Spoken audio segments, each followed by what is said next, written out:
Hello boys and girls, welcome back to Mama Gibson's Reading Corner. This is Mama Gibson and I am going to be reading a very special 25th edition or 25th anniversary edition of the Polar Express. And this book was written by Chris Van Allsburg. And you'll see that my location's a little different today. I thought that since I was reading the Polar Express that I would move into where the Christmas tree is, so you guys can see the Christmas tree. All right, let's get started. On Christmas Eve, many years ago, I lay awake in my bed. I did not rustle the sheets. I breathed slowly and silently. I was listening for a sound a friend had told me I'd never hear. The ringing bells of Santa's sleigh. There is no Santa, my friend had insisted, but I knew that he was wrong. Late that night, I did hear sounds, though not of ringing bells. From outside came the sounds of hissing steam and squeaking metal. I looked through my window and saw a train standing perfectly still in front of my house.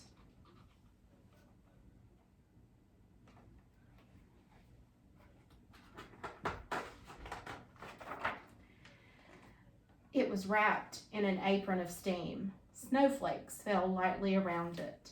A conductor stood at the open door of the cars. He took a large pocket watch from his vest, then looked up at my window. I put on my slippers and robe. I tiptoed downstairs and out the door.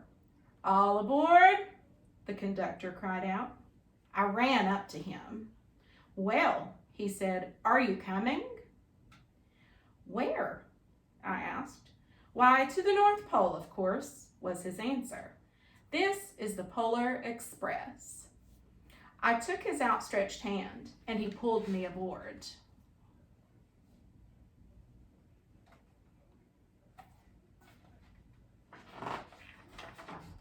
The train was filled with other children, all in their pajamas and nightgowns. We sang Christmas carols and ate candies with nougat centers as white as snow. We drank hot cocoa as thick and rich as melted chocolate bars. Outside, the lights of towns and villages flickered in the distance as the Polar Express raced northward.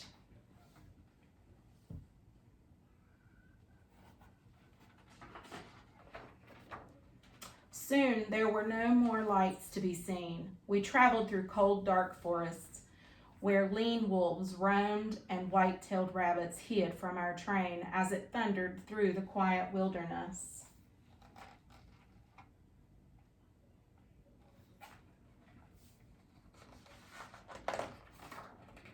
We climbed mountains so high it seemed as if we would scrape the moon. But the Polar Express never slowed down. Faster and faster we ran along, rolling over peaks and through valleys like a car on a roller coaster.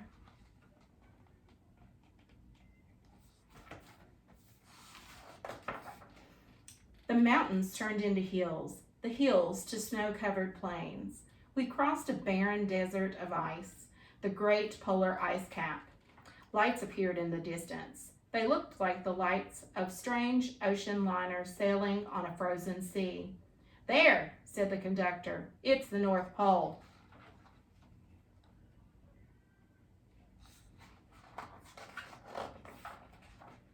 The North Pole.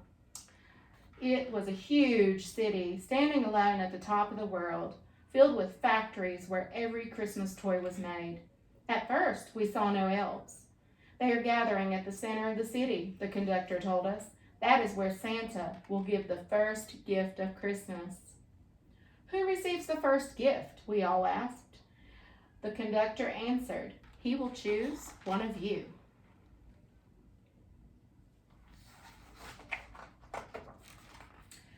"Look," shouted one of the children, "the elves!"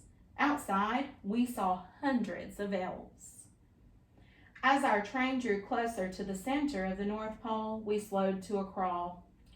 So crowded were the streets with Santa's helper, when the Polar Express could go no further, we stopped and the conductor led us outside.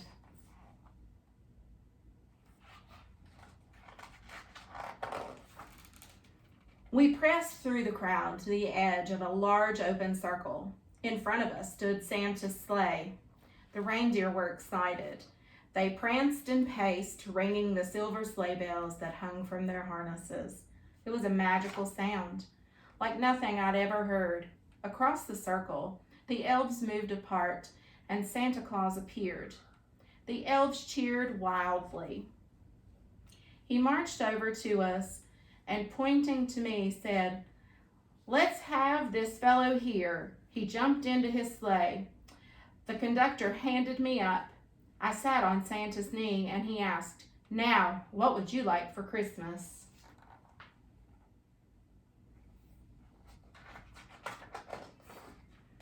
I knew that I could have any gift I could imagine, but the thing I wanted most for Christmas was not inside Santa's giant bag. What I wanted more than anything was one silver bell from Santa's sleigh. When I asked, Santa smiled. Then he gave me a hug and told an elf to cut a bell from the reindeer's harness. The elf tossed it up to Santa. He stood holding the bell high above him and called out, "The first gift of Christmas."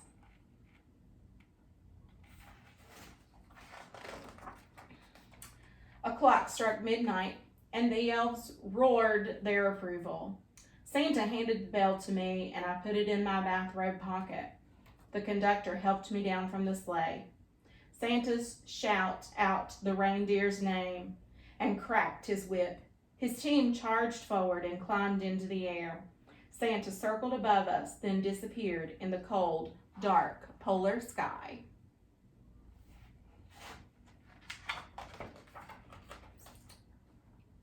As soon as we were back inside the Polar Express, the other children asked to see my bell. I reached into my pocket, but the only thing I felt was a hole.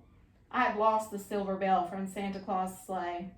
"Let's hurry outside and look for it," one of the children said, but the train gave a sudden lurch and started moving.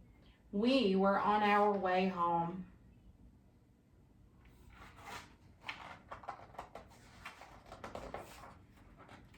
It broke my heart to lose the bell.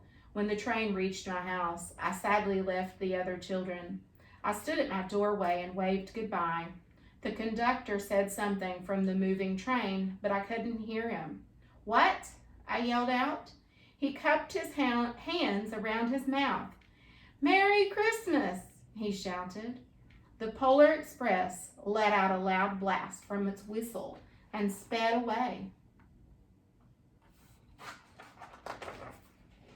On Christmas morning, my little sister Sarah and I opened our present.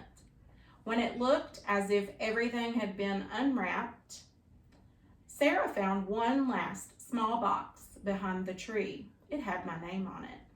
Inside was the silver bell. There was a note. "Found this on the seat of my sleigh. Fix that hole in your pocket. Signed, Mr. C." I shook the bell. It made the most beautiful sound my sister and I had ever heard. But my mother said, "Oh, that's too bad."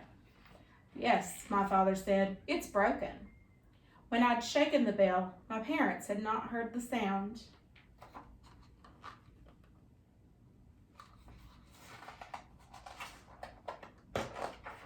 The end. That is the end of the Polar Express. I want to thank you guys for joining me today. As we continue our 25 days of Christmas reading, I will hope that you will come back and listen to all 25 books that I choose. I will be reading more of the bigger, more well-known Christmas books as the days go on. But I hope you'll join me back here tomorrow for another story. Thank you.